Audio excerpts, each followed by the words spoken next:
Hola. Perfect. All right. So welcome to Lockpicking 101.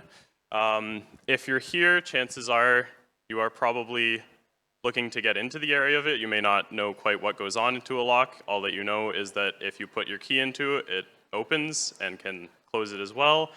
But how can you do it when you do not have the key for a lock? So what we're going to be going over today is North American locks first. These are the ones that you've probably seen in all of the different lockpicking videos that are on YouTube. These are what I'm used to. I'm from Canada. That's what we have primarily there. So we're going to cover those briefly. We're going to talk about high security locks. So these are the type of things that much higher security facilities use and how you might get into exploiting those once you've practiced with simpler locks. We're also going to be covering lever locks. So the first year that we came to Argentina with the physical security village, a lot of people kept asking us, how do you open lever locks? How do you open lever locks? This is what we have in Argentina.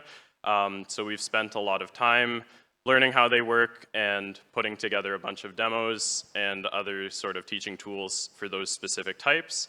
And then finally, at the end, we're going to take a good amount of time to go over some actual demonstrations. So first off here, this is just outlining the two types. You can see on the left there, we have a standard pin tumbler lock, and on the right, we have what any of you who live in Argentina are probably more familiar with, and that's a lever lock.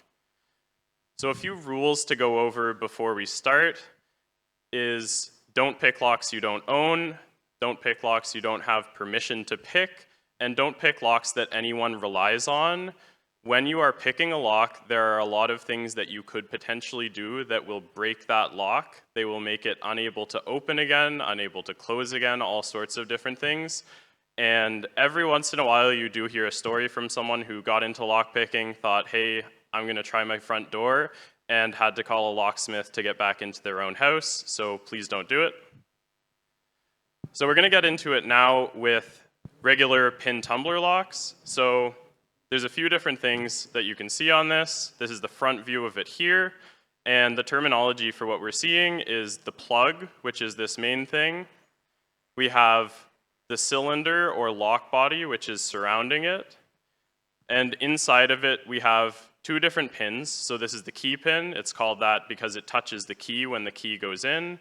And then we have the driver pin, which is driven down by this spring and in turn also pushes the key pin down. We've got the spring here. So these are sort of the key terms we're going to be using. Try to keep them in mind.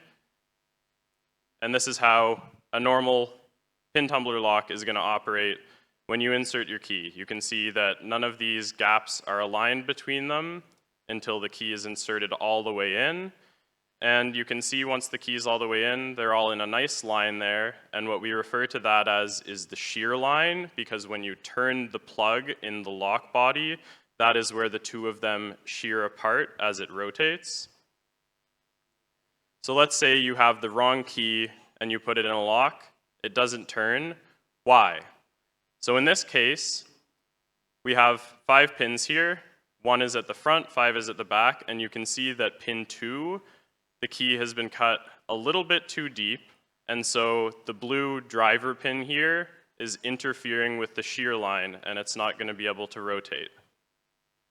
Here we can see we've made the opposite mistake. We have our key cut a bit too high.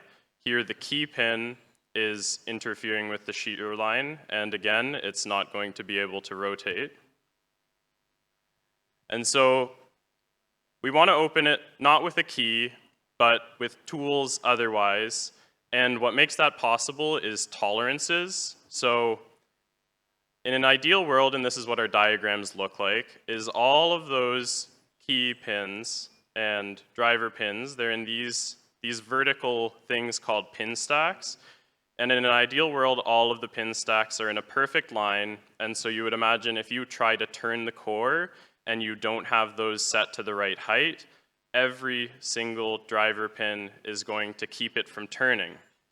Now, that's not quite what actually happens in the real world, because as you can see here, this is a picture of an actual core. These are actual pins, and you can see we have rings inside of the bore of them. We have some damage around the edge here.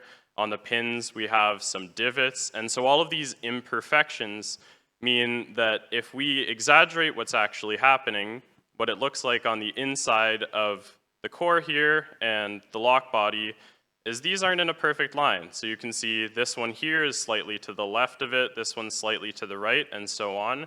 And that's not intentional by the lock manufacturers. That's just an artifact of us living in a world where nothing can be perfect. And so the result of that is if we look at this here, we can see, well, the fourth pin looks like it's furthest to the right. And so if we try to turn that core, the first pin that's going to interfere with it turning is the one furthest out of line, so the right one there. So our fourth pin is binding, none of the other ones are at the moment, and that's exactly what we're exploiting when we pick a lock. So you can see here, this is our fourth pin. When it turns, it stops it from actually rotating. So we're able to lift it up, push it into position, and because that pin was the one that was binding, when the driver pin gets pushed above the shear line, that core is able to rotate a tiny little bit to the next pin that's interfering with it, and it's going to hold that driver pin up and out of the way. So that pin stack is now essentially unlocked for us. So here's a diagram of picking. What you just saw enter at the bottom there, this is the tension wrench. This is the tool we use to apply a torque to that core. Here we're using a pick, and we're going in and we're testing these because we don't know which one in a certain lock is going to be the first pin to stick or bind.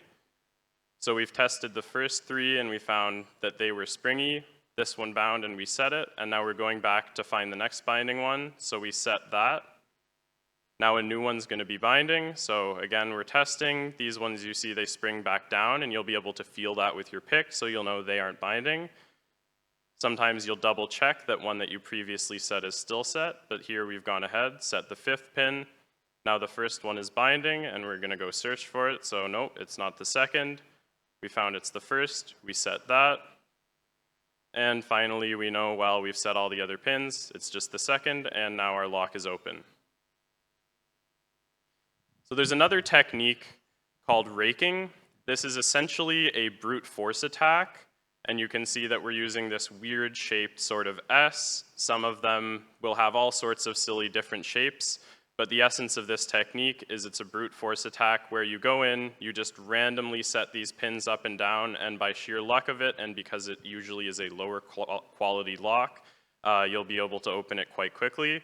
This technique works very well on cheaper locks, but on ones that are more secure, you will have no chance of ever opening it this way. So this is often a good first try. Give it a try for 5 seconds. If it doesn't work, move on to single pin picking, which is the one you saw with the hook where we're going one by one. So if you come to face a lock, we're talking about, pin 1, pin 4, pin 5, and so on. And if you're actually picking one and you can't see inside of it, you may not know how many pins are in it. So the way that we can figure this out is just using the back of a pick. We insert it all the way to the back of the keyway, lift it up so that all of these pins are raised, and then slowly pull it out, and you'll be able to hear the noise as the pins go down. Click, click, click, click. Count the number of those clicks, and you'll know how many pins are in that lock. So applying tension, you saw that we used a tension wrench earlier. There are a number of different wrenches that can be used. Oh, thank you. So depending on the shape of the lock, many of them have different shaped holes that the key goes into, and just because of that, there's going to be different wrenches that might work better or worse, so we'll usually have a number of wrenches in our picking kit. And there's 2 techniques that you will use with the actual tension wrench. One of them is called bottom of the keyway tension, so this is the most common one you'll use. Your wrench will go all the way into the lock there. It's at the bottom. Usually you're pushing down on this end of it, and it's usually very securely in there. The other one is top of the keyway tension. So we have it in here, but if you'll remember, we have those pins within the hole as well, and so this can only go in a very small amount into the lock. So here's bottom of the keyway. You can see the tension wrench is going way into the lock there. It's very secure, but the one thing is, you've now limited how much space you have to get your pick in. So top of the keyway is going to give us a lot more room here, But the issue is that because it's not into the keyway as much, it's less secure, it's easier for it to fall out. So generally speaking, when you're picking a lock, start off with bottom of the keyway. If you find that you're not actually able to get to all of the pins easily enough, you may want to switch to a top of the keyway tension wrench. And we're going to talk about tension itself now. So when you're applying the tension to the lock, even though you're not manipulating the pins with the tension wrench, it is one of the very important sort of senses you have for how your picking is going, because if you set one pin, you might feel that tension wrench move a tiny bit down. And so we don't want to be pulling it, we don't want to be holding it close to the lock. We want to have our finger far out on the tension wrench here, and that gives us a lot more control over the tension we're applying, which is important for picking, and it'll also give us a better feel for if that lock moves a tiny bit, the end of the tension wrench is going to move a lot more than if you were holding it close up. So this is an image of good tension, that's what we're aiming for. And how much tension should you apply? So when people are learning, the universal answer is almost always less than you think you need. So everyone is pressing really hard, their fingers are often hurting, they're saying, wow, like my hand, like, you know, that's really hard on it. That means you're pressing too hard. You really don't need to press hard at all, because if you do press too much, multiple pins are going to be binding, you're not going to have as much feedback, and also you may overset the pins more easily, which is something that we'll discuss later on. And with no tension or too little tension, no pins will bind, but again, generally speaking, the rule of thumb is you need less tension than you're probably going to be applying when you're starting out. So when you get a lockpicking set, you're going to often notice there's like a million different things in there. What do I do with them all? Why do I have so many? So this is the most common one you're going to use for single pin picking. This is called a hook. Diamonds are another thing you'll also be using for single pin picking, and so all of these ones over here are letting you just get up and manipulate one pin at a time. Same with hybrids and offset diamonds. Rakes we saw earlier, these are the ones that allow us to essentially brute force combinations into the lock. Again, more rakes, and these ones at the end, believe it or not, also rakes. So the keyway you can see here, this is looking at the front of the lock, this is what the key goes into, and you can see here we have a pretty simple one. There's lots of room here, you could easily fit a key into there, you can easily fit a pick into there too. Now, one way that lock manufacturers are going to keep you from picking is they will try to make these very, very eccentric keyways, so you can see how it's all sort of intertwined shape. And trying to get a pick in there, you know, if you orient it in this way, you're not easily going to be able to get up to the actual pin there. So these can make it much more challenging even to just lift the pins up in the first place. And sometimes you will see something as extreme as this. So in this case, you are going to have a really hard time actually getting a pick in there and manipulating those pins to begin with.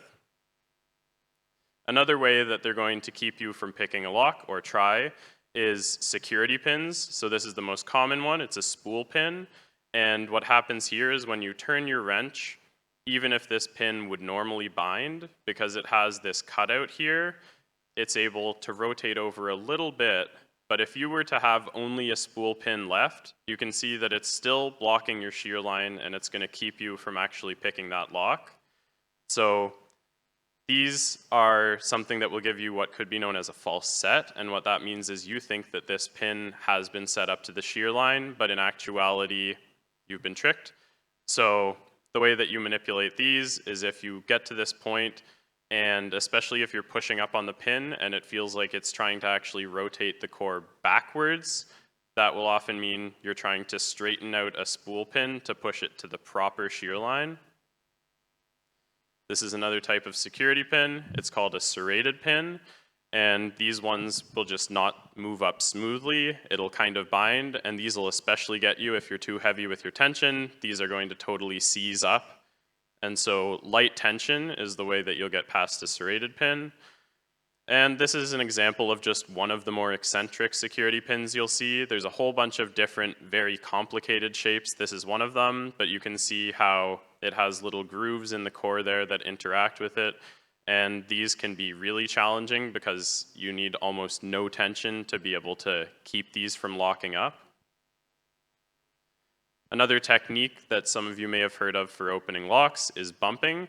So this is somewhat similar to raking, but we're using inertia. So we knock our key in as fast as we can, and we have this key cut all the way down, so the pins are sitting as low as they can.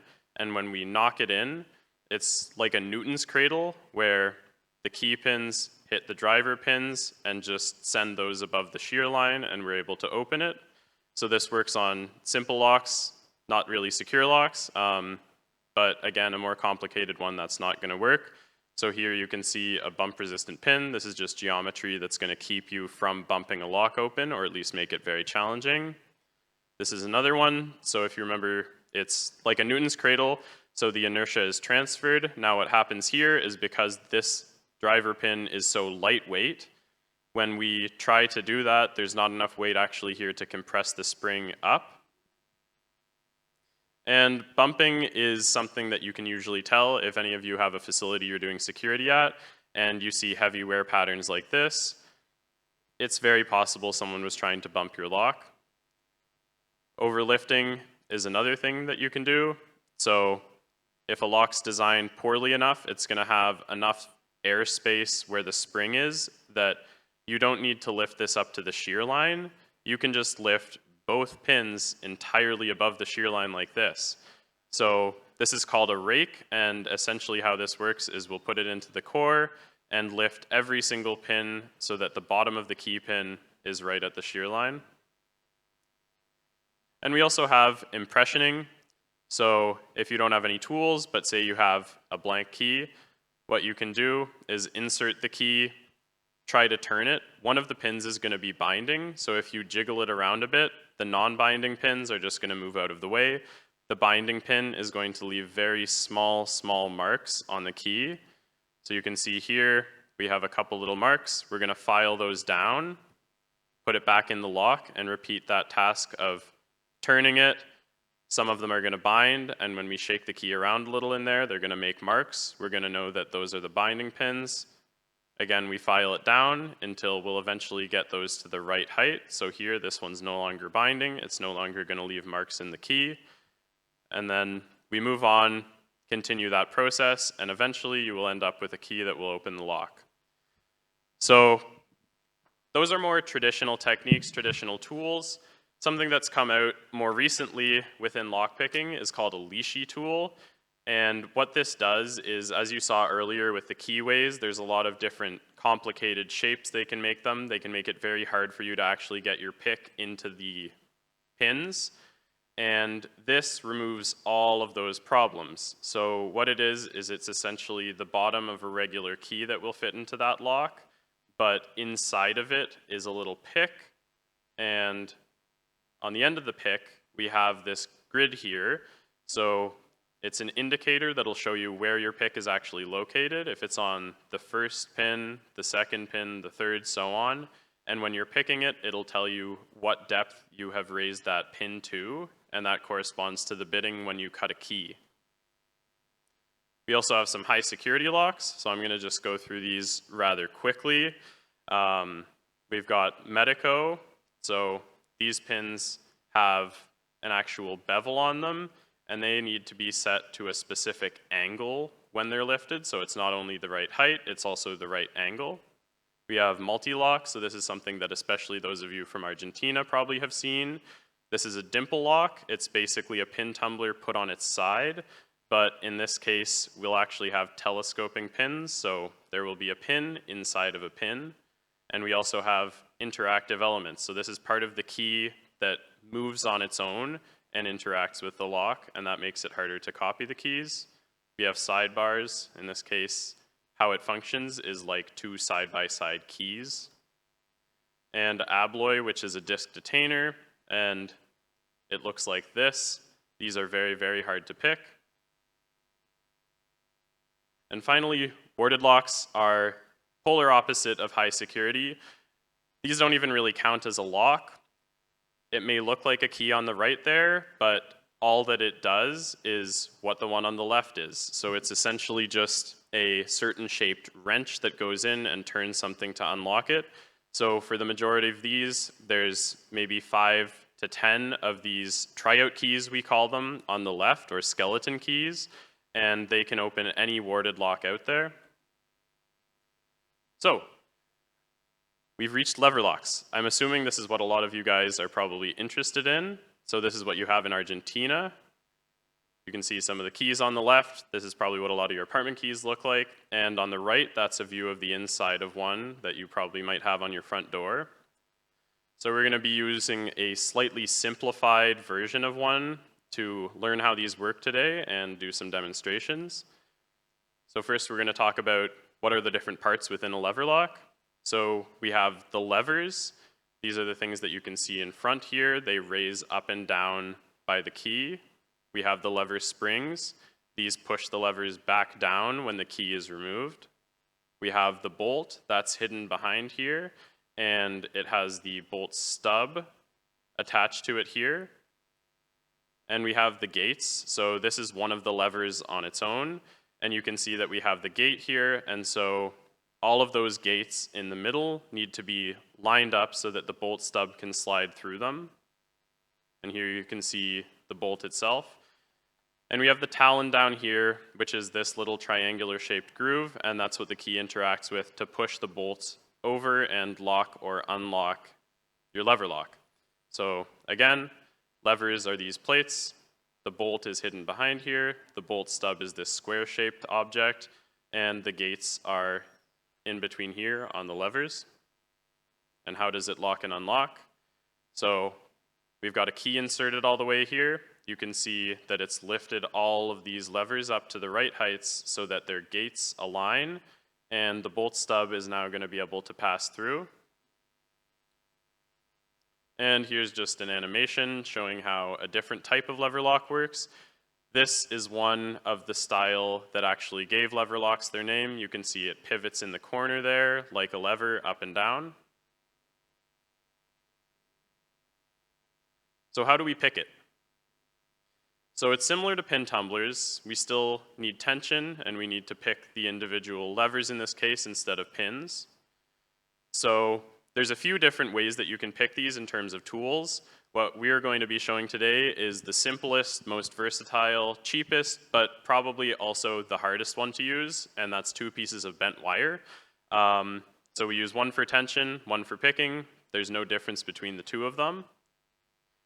This is another option available to you, is you can 3D print a pick. So these are a little more delicate, but the benefit of this is that your tensioner is set. You don't need to hold this wire in a loose keyway.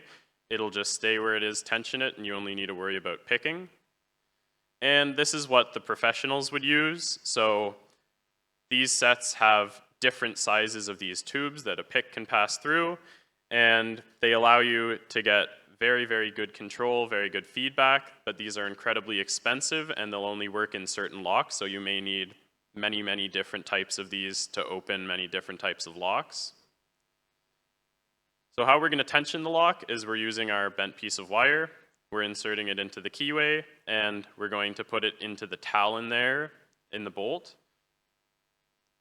We're using our second one for picking, so it's going to be used to lift the plates up and down.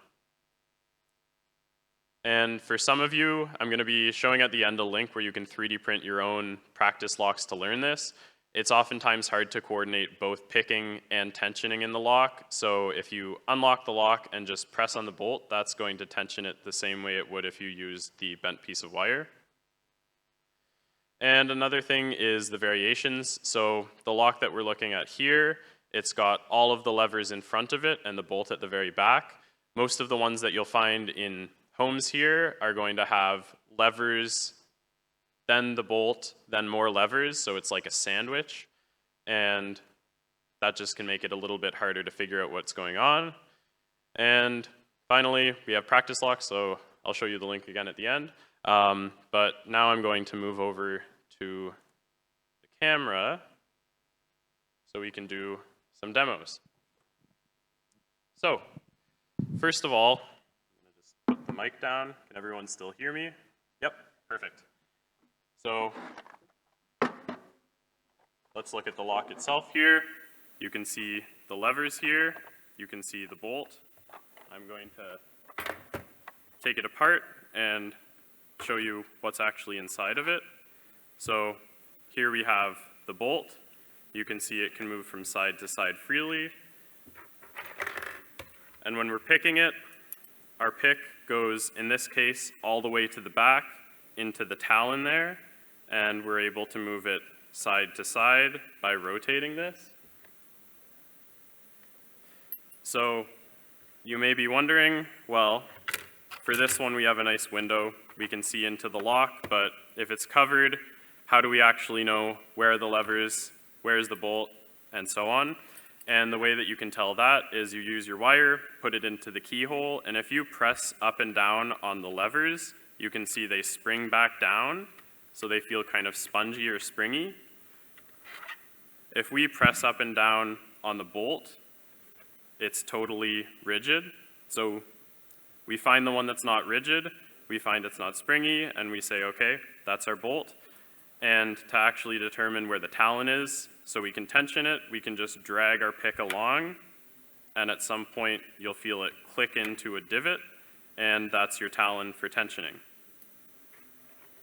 So let's actually try opening one of these.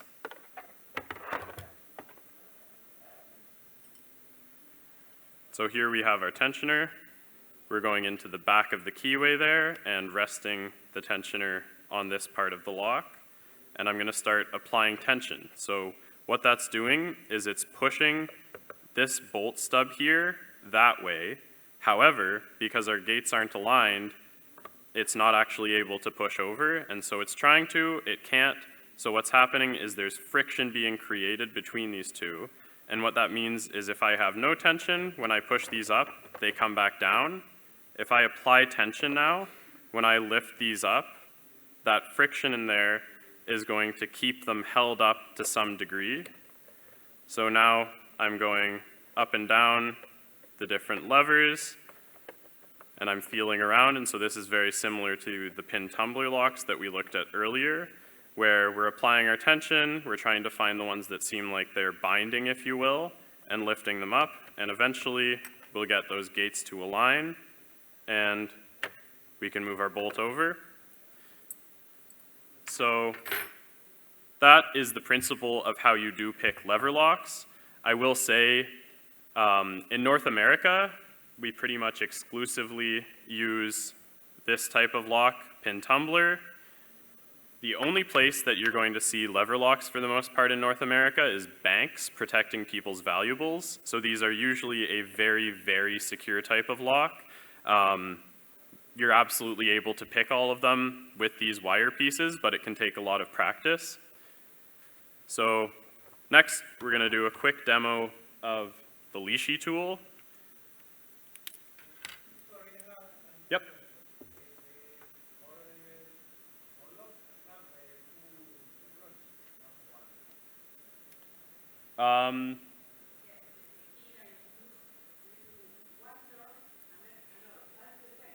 Yes. Yeah, so I guess here, I can quickly show you guys. So, yeah, that's a good point, and that is true of most front door locks. So, let me find lever locks. Okay, so yeah, so what's happening inside of the locks that you'll have on your front doors is you have two sets of gates here. So your key flips over once, moves it into this area, and flips over again into this area. So functionally for picking them, you basically just need to do it twice. But for simpler ones like padlocks, you will only usually have the singular gate that needs to go back and forth, but either way, the principle remains the same.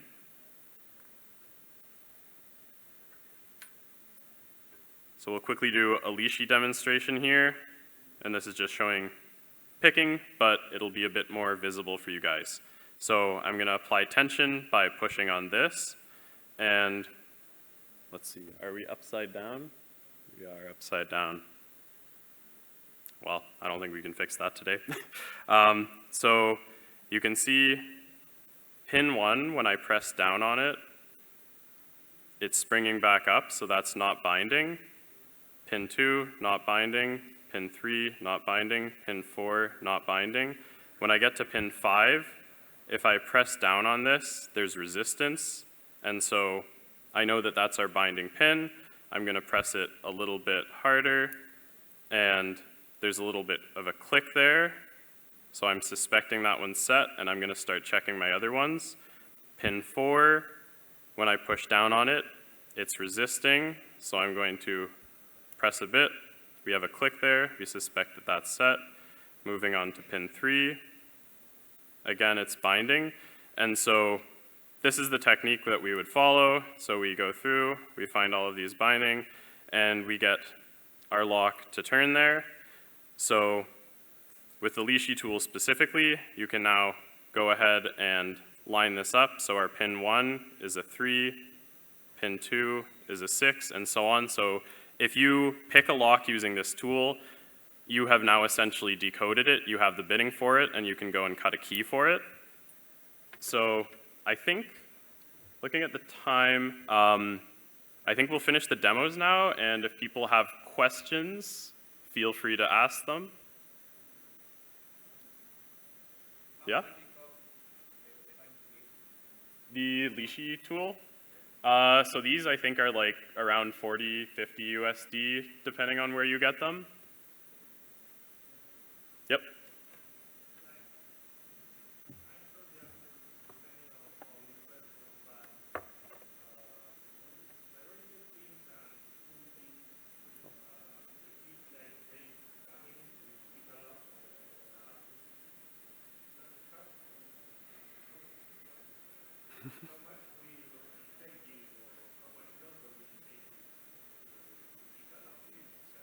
Pins.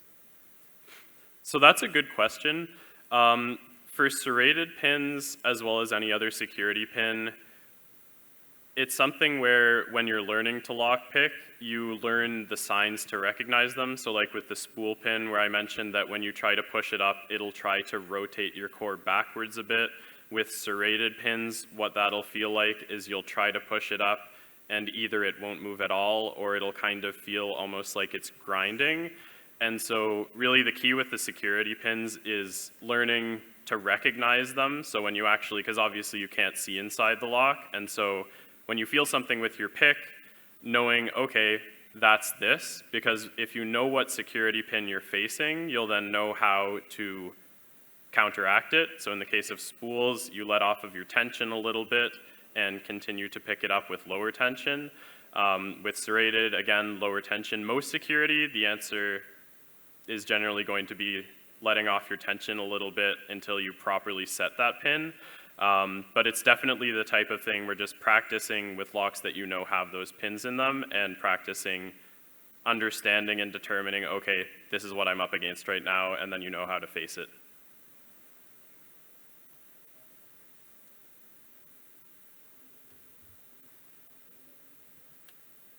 You mentioned for the first kind of lock, I don't remember the name, there were these rakes which kind of brute force, as you said, the pin pattern. Yep.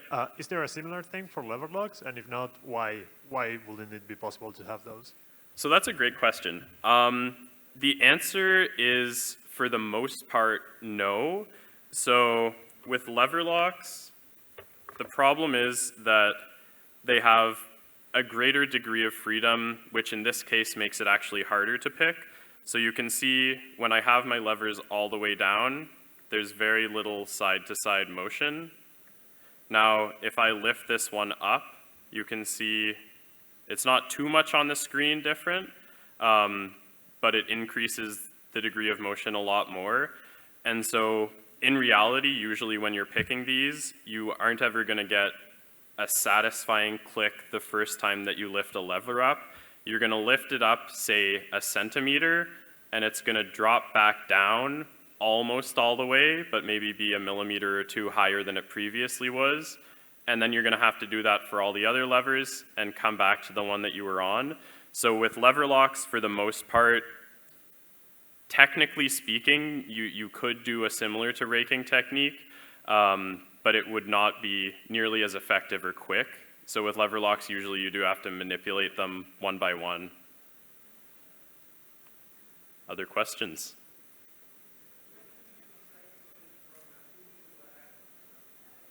Sorry, I didn't catch that.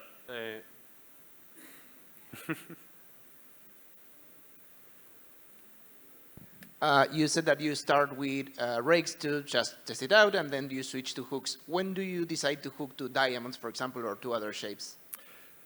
Good question. So when do we choose to move to other types of picks? And the answer to that is depending on the keyway or how it's going. So if you have a really big hook, it's going to allow you to get higher up into the keyway, but it's also going to make it much harder to move the pick around in the keyway. So for example,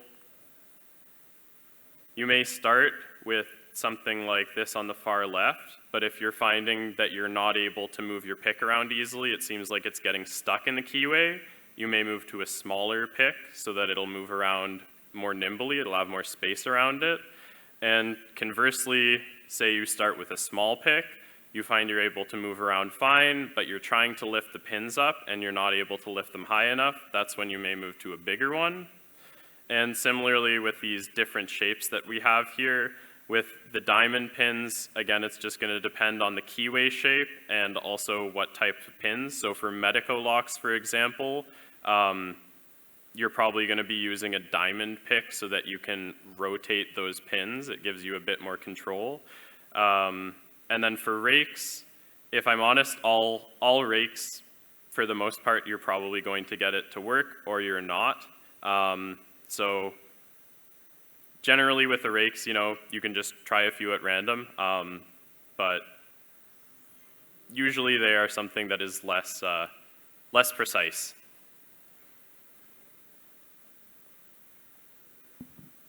Based on what you just explained, could we say that lever locks are safer than tumbler locks? Yeah, so lever locks, I would personally say, are by far harder to pick than the average pin tumbler. In North America, I would say the majority of pin tumbler locks, anyone could learn to get through those within days of starting to learn lockpicking. In Argentina, I spent probably 200 hours learning how you have your locks working here and putting together these demos and designing the models. I still probably could not pick the majority of locks that you guys have here because they are very, very hard to do. So yeah, and like I said, in North America, we do have lever locks and they're in our banks. So, any other questions? Yep.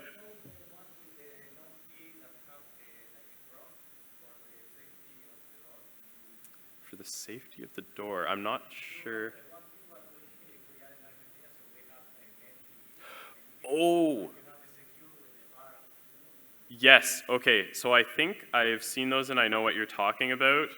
My understanding of those ones is they are basically 4 of these in a cross shape, but they'll usually only have like 1 pin instead of 5.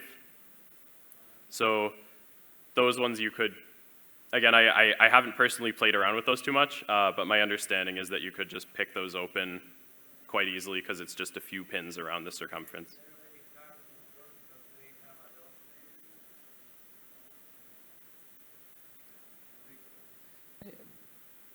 They're hard to turn because you have to do some strength to rotate them. Because you are putting strength to move the bar. Oh yeah, so they have lots of resistance keeping you from turning them? Yeah, so that would make it a lot harder to pick. That's one technique that sometimes is used, maybe not intentionally, but especially with pin tumbler locks. So on a padlock, for example, where they have a spring that returns the core to its original position, you're going to have a bit harder of a time tensioning it, and when you do tension it, you're going to have less feedback because there's a huge spring fighting against you, and so I would imagine that would make it harder with those ones.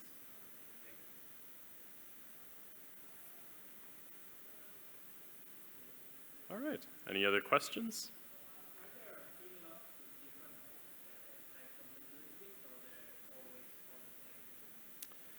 So there's probably dozens of security pins out there. The most common one is the spool.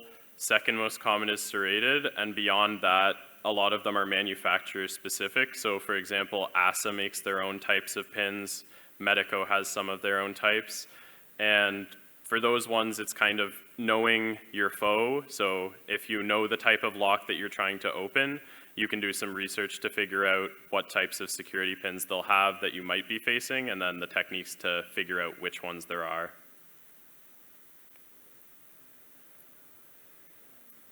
Anyone else? All right. So I will be up here for a couple minutes after the talk if you want to come up and look at the demos or ask any other questions. I'll also be at Physical Security Village until around 6 if you guys want to go and try this for yourself. You can feel free to email me at bobby@physsec.org, and if you would like to print your own lever locks to practice and learn how to do this yourself, they're available at the GitHub link there. So thank you very much, and enjoy the remainder of your Ekoparty.